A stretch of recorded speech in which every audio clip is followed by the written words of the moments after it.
je vais essayer de vous expliquer comment fonctionnent les corps, parce que c'est vraiment la base et ça vous permettra peut-être de mieux vous adapter et de comprendre les mécanismes qui jouent un rôle dans votre corps. Et donc, je vais commencer déjà par vous parler de la nourriture habituelle de la majorité des gens. C'est-à-dire que la majorité des gens mangent extrêmement glucidique. Donc, les glucides, c'est tout ce qui est dans les féculents, dans les pâtisseries, le pain, les céréales. Et c'est ce qui donne de l'énergie aux personnes habituellement pour fonctionner. Et quand j'ai décidé de faire cette vidéo, en fait, je me suis aperçue que je parlais comme si tout le monde savait ce que c'était que le keto ou le céto. Mais il y a beaucoup de gens qui ne savent pas ce que c'est. Et donc, j'ai pensé que c'était intéressant pour les débutants de bien leur expliquer les mécanismes. Parce que si on regarde bien, beaucoup de gens viennent pour perdre du poids. Et dans la nature, en dehors de l'humain, il n'y a pas d'obésité chez les animaux, ça n'existe pas. Alors il y a des animaux qui sont gros de nature, mais c'est pas comme les éléphants ou les hippopotames, mais c'est leur nature d'être comme ça. Ils sont fabriqués comme ça. Mais sinon, il n'y a pas d'obésité dans la nature. Et les seules obésités qu'on voit chez les animaux, c'est les animaux qui vivent près de l'homme. Et l'homme peut être obèse parce qu'il a un dérèglement, et notamment avec sa nutrition. Et, euh, et donc j'étais partie là-dessus. Et ce que je voulais vous dire, c'est que bon, la majorité des personnes mangent beaucoup de glucides dans leur vie. Et ça provoque un certain nombre d'inflammations dans le corps. Alors il y a beaucoup de maladies qui découlent de cette ingestion trop importante de glucides.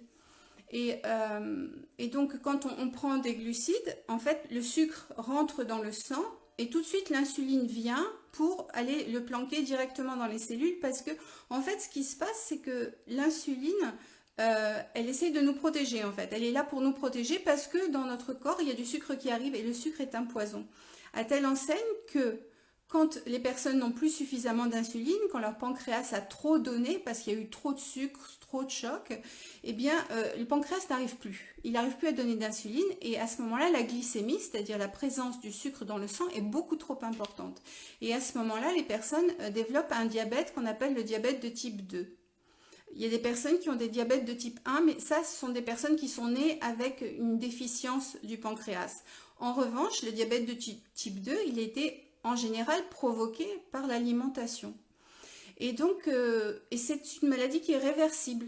C'est-à-dire que si on ne donne plus de glucides ou vraiment un strict minimum, la personne peut à nouveau avoir un pancréas qui refonctionne et avoir à nouveau une vie normale et sans piqûres et sans insuline et sans tout ça. Donc voilà. Et le régime cétogène, c'est un régime qui ne fonctionne pas sur le sucre. C'est-à-dire que bon, vous mangez du sucre, ça passe dans le sang, l'insuline arrive et il va le mettre dans par exemple, dans vos muscles. Et quand vous avez besoin d'énergie, vous faites un geste, et eh bien ça va dépenser ce sucre-là comme sous forme d'énergie, ça va partir sous forme d'énergie. Et il y a une autre forme d'énergie qui est le gras. Et à ce moment-là, on passe dans un régime de cétone parce que c'est un régime particulier où on enlève tous les sucres, ou vraiment le maximum de sucre en gardant extrêmement peu. Et quand on garde extrêmement peu de sucre, à ce moment-là, le corps, il a besoin d'énergie, il a absolument besoin d'énergie. Donc qu'est-ce qu'il va faire? Eh bien, il va commencer à dégrader le gras, et le gras va se transformer en cétone. C'est pour ça qu'on appelle ça cétogène, c'est-à-dire c'est générateur de cétone, c'est un régime générateur de cétone. Et ces cétones-là, elles ont à peu près les mêmes fonctions que les glucides, sauf que ce n'est pas inflammatoire. C'est-à-dire que c'est un état naturel, puisque les femmes enceintes et les bébés sont en cétose naturellement. Toutes les femmes enceintes qui vont mettre au monde un bébé et les bébés quand ils naissent sont en cétose. Donc c'est une chose absolument naturelle. Sauf que là, on va recréer cet état naturel par une cuisine qui se rapproche de la cuisine des premiers hommes en fait. Et donc ce qu'on va faire, c'est on va déjà éliminer les glucides de l'alimentation pour que le corps se vide de ses glucides dans un premier temps. Ça dure à peu près 3 jours. Et puis ensuite, ce qu'il va faire, c'est qu'il va apprendre à utiliser le gras comme nouvelle source d'énergie. Mais il n'aime pas ça parce que ça lui demande plus d'efforts. Et le corps, il ressemble un peu aux humains. Moins il y a d'efforts, mieux c'est. Donc, il faut vraiment s'accrocher, surtout au début, quand le corps ne sait pas faire, parce qu'il demande son sucre. Ouais, le sucre, c'est presque une drogue. Ils avaient fait une expérience où ils avaient drogué un rat et ils lui avaient donné du sucre, et ils y avaient donné cette drogue et le sucre, et c'était, je crois que l'héroïne, et puis du sucre, et ben le rat, il s'était direct précipité sur le sucre. Donc, c'est presque une drogue dure, en fait, quand on en a besoin comme ça. Et là, c'est une drogue dont on va devoir apprendre à se passer et apprendre le corps à acquérir les compétences pour utiliser le gras.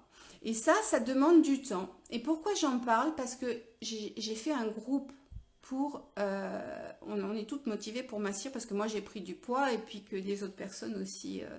Mais c'est un peu de longue haleine. C'est pas comme un régime hypocalorique en fait, le keto. Parce que la première étape quand on est en keto, c'est de s'adapter avant de penser à la perte de poids. Parce que si tout de suite on attaque la perte de poids, le problème c'est qu'on va aller en dessous et notre métabolisme va diminuer. C'est quoi le métabolisme? En fait, le métabolisme de base, vous imaginez, vous êtes dans une pièce qui est à la bonne température, vous n'avez pas d'échange de chaleur ni de froid. Vous respirez, votre cœur bat, vous ne faites aucun geste.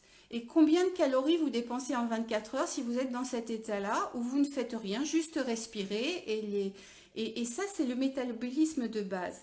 Et souvent, on parle de ce métabolisme de base où il n'y a pas d'échange particulier. Et pour déterminer combien de calories on a besoin. Et en keto, on ne parle pas de calories. On parle plutôt d'échanges hormonaux. On va plutôt s'intéresser à ça.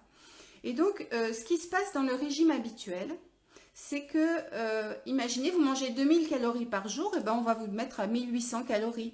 Et puis là, vous allez commencer à perdre du poids, mais au bout de 2 semaines, votre corps, il va plus bouger. 1800 calories, il s'est adapté, il n'y a pas de problème.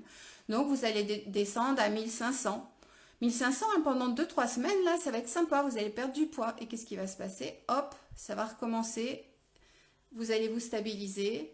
Et votre corps... en fait, quand vous donnez quelque chose à votre corps, c'est pas définitif, c'est-à-dire que votre corps, il vous dit « Ah, ça, tu me donnes que ça maintenant, bah ok, je vais m'adapter. » Et d'adaptation en adaptation et en adaptation, à la fin, vous arrivez à des taux du style 800 calories par jour, vous mangez presque rien, vous êtes complètement à cran, vous avez la peau sèche, vous êtes énervé, vous êtes... Enfin, moi, je vous parle d'un truc que je connais. Et vous perdez plus de poids.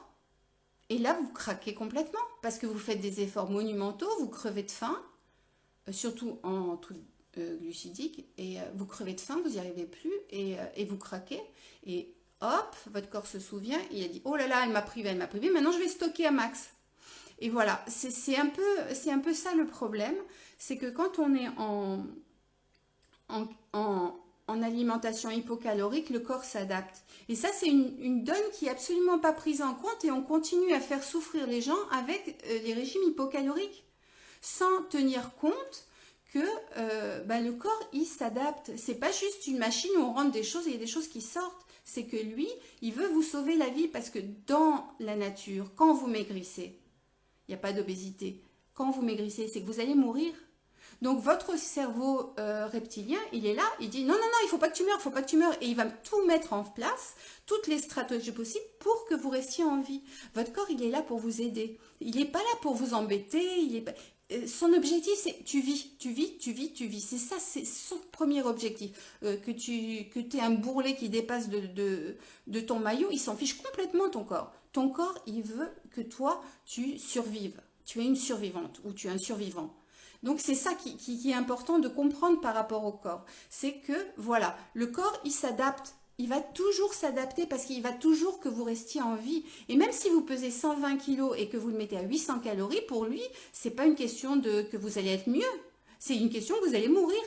Donc, c'est pas comme ça qu'il faut aborder les choses. Donc, quand vous êtes en alimentation normale, à ce moment-là, il faut passer en alimentation keto, c'est mon avis, mais il faut, dans un premier temps, apprendre à votre corps à gérer le gras. C'est la première des choses à faire. Et, euh, et c'est quelque chose qui se fait sur le long terme. C'est-à-dire qu'on ne peut pas envisager le keto en se disant, bon, j'ai 5 kilos à perdre, je vais faire du keto, puis après je reprends mon alimentation. Ça ne marche pas. Parce que les mêmes causes ayant les mêmes effets, vous allez reprendre le poids.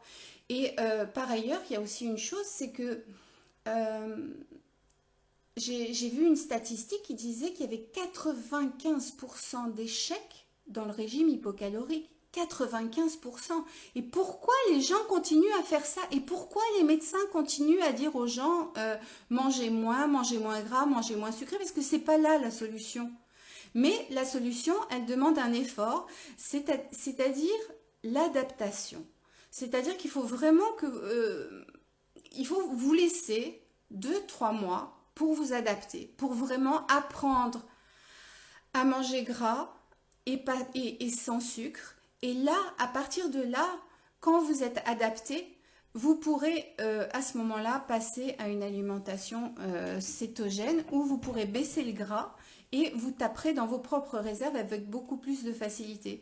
Mais si vous prenez les choses à l'envers et si vous voulez tout de suite perdre du poids, vous allez faire comme les régimes hypocaloriques. C'est-à-dire que votre métabolisme, il va baisser. C'est-à-dire que si vous êtes à 1500 calories, ben, vous lui donnerez 1200, il va descendre à 1200, etc.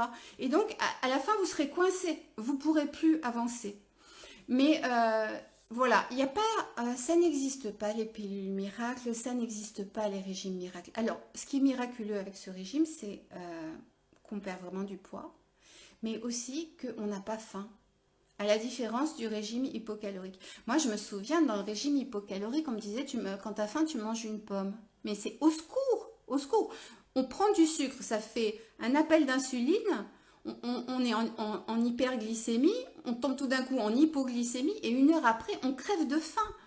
Mais c'est quoi ces conseils qu'on donne aux gens? Enfin, moi, ça me met encore en colère, cette histoire, parce que j'ai souffert toute ma vie de ce genre de choses. J'ai fait tous les régimes possibles et imaginables avec les glucides. Mais ça fonctionne pas sur le long terme. Ça fonctionne pas. Donc arrêtez, arrêtez, s'il vous plaît, mesdames et messieurs les médecins, arrêtez de faire souffrir les gens inutilement. C'est terrible de faire ça. Bon, enfin, moi, ça m'énerve cette histoire. Donc, bref. Donc, pour en revenir à l'alimentation cétogène, au bout de 3 mois, alors il faut savoir ce qui va se passer. Ça s'appelle la céto-adaptation parce que la cétose, c'est une chose, la céto-adaptation, c'est une autre chose. La cétose commence au moment où il n'y a plus aucun sucre dans votre corps. C'est-à-dire que toutes les réserves de sucre ont été éliminées par la marche, la vie, la respiration, le cœur, toutes les fonctions vitales ont utilisé tous les sucres qu'il y avait. Et là, le corps, il n'a plus d'énergie. Donc, qu'est-ce qu'il va faire? Il va commencer à dégrader le gras. Donc, il va dégrader le gras. Et à partir de ce moment-là, vous êtes en cétose. Ça prend le temps de vider un corps. Si on se met à l'alimentation cétogène, ça se prend 3 jours. En 3 jours, on est en cétose. Mais ça ne veut pas dire du tout qu'on est adapté. Ça ne veut pas du tout dire que votre corps, il sait utiliser ce gras décomposé en cétone. Il ne sait pas au début. Et selon les personnes, ça peut prendre de 2 semaines à 3 mois. Moi, c'était 3 mois. Moi, je suis sédentaire, je mangeais tous les jours. Je devais être à 200-300 grammes de sucre par jour. C'était un truc de folie. Je mangeais que ça, en fait. Et pas sportive, vivant dans un truc assez douillet et chaud, j'étais vraiment la personne qui a morflé à max. Hein. Vraiment, ça a été une horreur. Et vraiment, je me suis accrochée pendant 1 mois. Je me souviens d'une fois, j'étais dans le métro, je vois une volée d'escalier et là, je vais pas y arriver. Et quand j'arrive en haut, j'ai le cœur qui bat, comme s'il allait se décrocher dans ma poitrine. Et je me dis, mais je peux pas continuer comme ça. Il y a des sensations très étranges. J'avais l'impression que j'avais des trucs qui explosaient partout. Dans tout mon corps, j'avais des choses dans le foie, dans les mains, dans les sensations, dans la peau. J'avais l'impression... Et là, je cherchais à comprendre. Et en fait, là, j'avais l'impression que toutes les cellules qui étaient malsaines, tout ça, ça disparaissait. Enfin, je sais pas, j'avais l'impression d'une renaissance, mais en grand, quoi. Pas un bébé qui naît, mais quelque chose qui revenait. Et puis une peau qui était plus belle. Et puis des douleurs qui partaient. Puis souvent, le matin, quand je me levais, j'étais dans le brouillard, j'étais pas bien réveillée. Et là, tout d'un coup, c'était la clarté. Le matin, hop, je me levais, ça y est, c'était parti pour la journée. Et j'avais plus ce truc-là de me sentir mal, de me sentir gênée. Et bon, il y a plein de choses. Et j'ai écrit un truc qui disait, si ça va pas, c'est que ça va bien. C'est-à-dire que les débuts du keto, c'est tellement difficile que finalement, à chaque fois qu'il y avait quelque chose qui se passait mal, je me disais, bah ça veut dire que tu fais bien tu suis bien ton alimentation cétogène. Donc c'était un peu antinomique de dire, voilà, si ça va pas, c'est que ça va bien. C'est-à-dire, si on a mal aux têtes, bon, ça c'est parce qu'on n'a pas pris assez de sel, mais ça veut dire aussi qu'on est en cétose. C'est-à-dire qu'on a bien fait. Bon, après, vous prenez du sel, vous n'aurez pas mal à la tête. Ça, le sel, je connaissais pas le truc du sel au début, et j'ai eu les maux de tête, j'ai eu tous les trucs possibles et imaginables qu'on pouvait avoir avec le keto flou. Donc, si vous me parlez du keto flou, je sais exactement ce que c'est. Je sais en parler maintenant.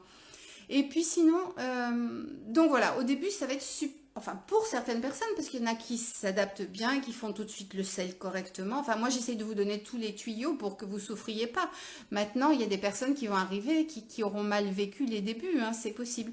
Et au bout de 3 mois, votre corps s'est vraiment habitué à utiliser le gras comme énergie. Et petit à petit, vous allez voir que les cétones ne vont plus disparaître dans les urines, mais ils vont commencer à être intégrés par votre corps sous forme d'énergie. Et là, votre énergie va augmenter, votre esprit va se clarifier, vous allez mieux vivre sur tous les plans. Mais vraiment. Et ça, c'est la première partie. C'est-à-dire que vraiment, vous voulez perdre du poids, ben, il faut passer par ça. Oui, 14 grammes, je suis sûre de la quantité au départ pour éviter le keto flou. Oui, je suis sûre. Et oui, parce que 14 grammes de NaCl, ça fait 14, c'est du chlorure de sodium et il y a besoin de 7 grammes de sodium, donc 14 grammes de sel. Voilà. Après, sinon, voilà, ce qui va se passer pour vous faire maigrir, eh bien, c'est qu'il y a l'insuline qui va baisser. Et vous allez endormir l'insuline. L'insuline, c'est une hormone qui est excitée, je vous ai dit, quand il y avait du sucre dans le sang pour éviter qu'on tombe malade. Et quand on utilise l'insuline, elle a plusieurs fonctions. Elle a une fonction, c'est ne déstocke pas. C'est-à-dire le gras, tu le gardes. Tu en as besoin, tu le gardes. Et les glycémies augmentent quand on est stressé, par exemple. C'est pour ça qu'en keto, on vous dit tout le temps, soyez zen, soyez cool, faites de la relaxation, faites du yoga. Parce que ça vous aide vraiment. Parce que quand vous êtes stressé, votre glycémie monte. Parce que, en fait, le stress, c'est quoi? C'est quand on était des hommes des cavernes. Eh bien, le stress, c'est quand on voyait un ours brun. Il fallait avoir très vite beaucoup d'énergie pour courir très vite pour échapper à l'ours brun. Et à ce moment-là, on avait besoin d'avoir beaucoup d'énergie qui arrive d'un coup. Donc, on avait du sucre qui arrivait dans le sang. Et ce sucre nous permettait de courir très vite pour échapper au tigre, au loup, à l'ours en question. Mais votre patron qui vous stresse, c'est pas un ours. Et vous n'allez pas vous mettre à courir comme un malade quand il vous engueule. Donc, là, il faut vraiment... vous allez prendre sur vous. Et alors, qu'est-ce qui va se passer? Eh bien, au lieu de dépenser cette énergie en allant courir, en allant faire du sport, en bougeant, eh ben, c'est l'insuline qui va arriver à triple galop pour planquer tout ça dans les cellules. Ce soir, je parle mal, je me lâche. Et voilà, c'est comme ça que ça se passe en fait. Et c'est pour ça qu'on vous dit ne soyez surtout pas stressé parce que ça vous empêche de mincir. Et bien c'est absolument vrai. Si vous passez une journée à être super stressé, même si vous avez fait bien votre régime, vous n'allez pas perdre de poids parce que vous allez avoir des pics de glycémie et donc d'insuline. Et comme l'insuline dit, toi, tu as besoin de ton énergie, tu la gardes parce qu'il y a des problèmes, et ben vous n'allez pas. Les signaux qu'on donne au corps sont très importants. Et donc voilà, c'était ça sur la relaxation et sur le fait d'être et sur l'insuline. Donc en keto, comme on mange pas de sucre, et ben l'insuline on la fait très très très très basse. Et quand on fait très très basse l'insuline parce qu'elle dort, parce qu'on lui donne pas de sucre et qu'on est zen, et ben à ce moment-là, c'est son hormone antagoniste, je crois que c'est le glucagon, qui arrive et qui dit, voilà, tout va bien, il y a besoin d'énergie, tu peux y aller, envoie. Et donc à ce moment-là, il y a plein de gras qui va se remettre à circuler, qui va être dégradé par le foie, qui va devenir des cétones et ça va vous donner de l'énergie. Et voilà, c'est un peu comme ça que ça fonctionne.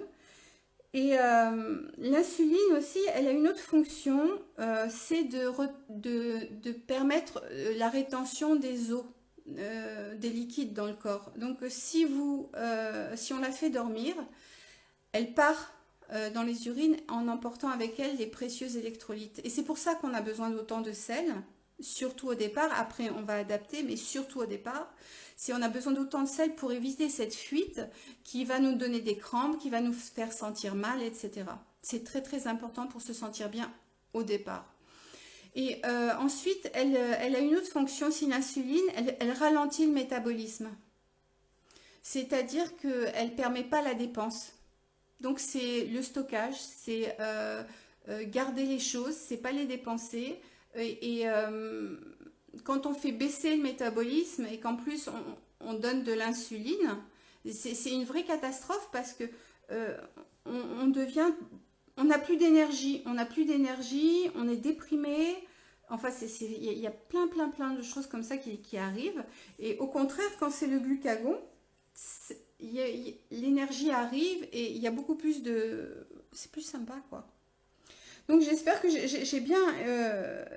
et oui, c'est ça, les cétones augmentent le métabolisme, c'est ça que j'ai oublié de vous dire. Et moi, on m'a enlevé la vésicule biliaire et j'ai fait le keto sans aucun problème. On m'a enlevé un sacré nombre de trucs. Donc oui, oui, non, aucun problème avec l'ablation de la vésicule.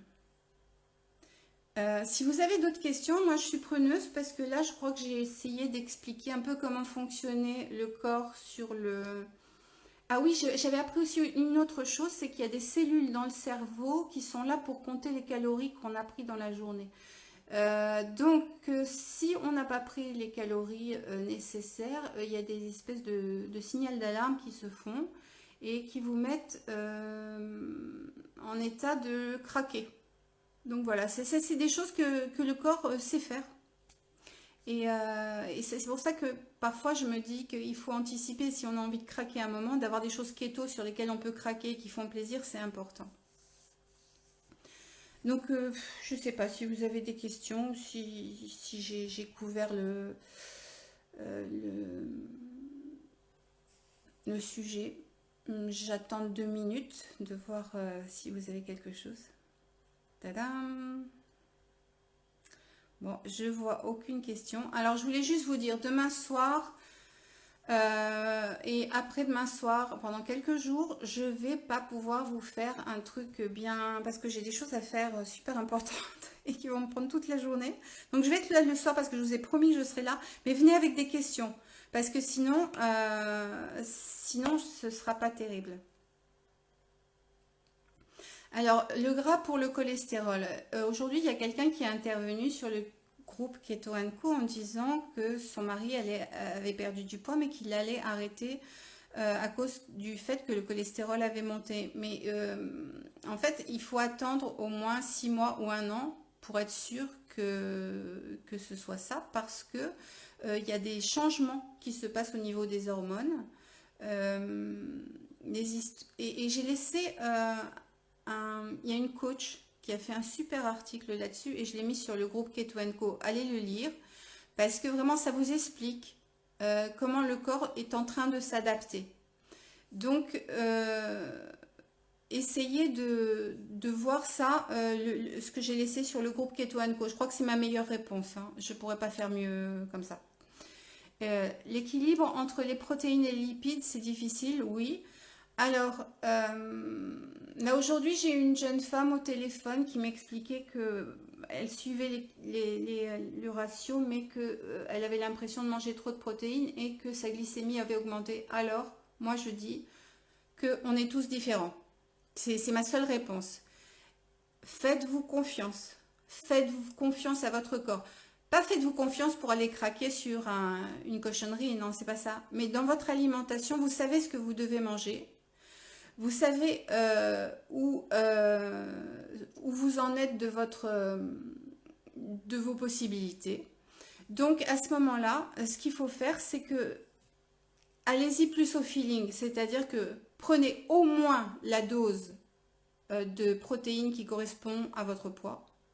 Et puis, vous pouvez un peu augmenter ou voilà. Moi, je dirais que comme ça, vous pourriez essayer de ressentir et de comprendre votre corps. Parce que il n'y a pas de diktat, il n'y a pas un truc, c'est comme ça et c'est pas autrement. C'est pas vrai ça. On a tous une histoire, on a tous un corps, on a tous une façon de penser différente, on est tous foncièrement différents et je pense qu'il faut respecter ça. Mais on vous donne des lignes de conduite en disant voilà, il faut faire ça, ça, ça. Après, si vous voyez qu'à un moment, les protéines, vous en pouvez plus, bah, diminuez-les. Si le gras, vous en pouvez plus, vous n'êtes pas obligé d'arriver jusqu'à ça. Euh, L'important, c'est de ne pas avoir faim, parce que la faim, ça bloque. Moi, plus j'avance et plus je m'aperçois que c'est complètement stupide d'avoir faim, parce que la faim, ça fait rien du tout de positif. Le corps, il se met en état de guerre. Et le corps en état de guerre, eh ben, ça donne des choses du fait. On peut plus, quoi. On peut plus. On est stressé, on est angoissé. Donc ça, c'est pas bon.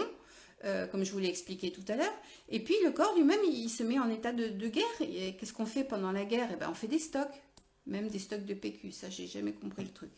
Mais bon, voilà. Donc, voilà, c'est ce que je voulais vous dire. Où en es-tu de ton poids? Ben moi, je devrais perdre... allez, si j'y arrive, 15 kilos, j'aimerais bien. Voilà. Ça, ce serait pas mal. Même 10, ce serait pas mal, mais 15, ce serait mieux.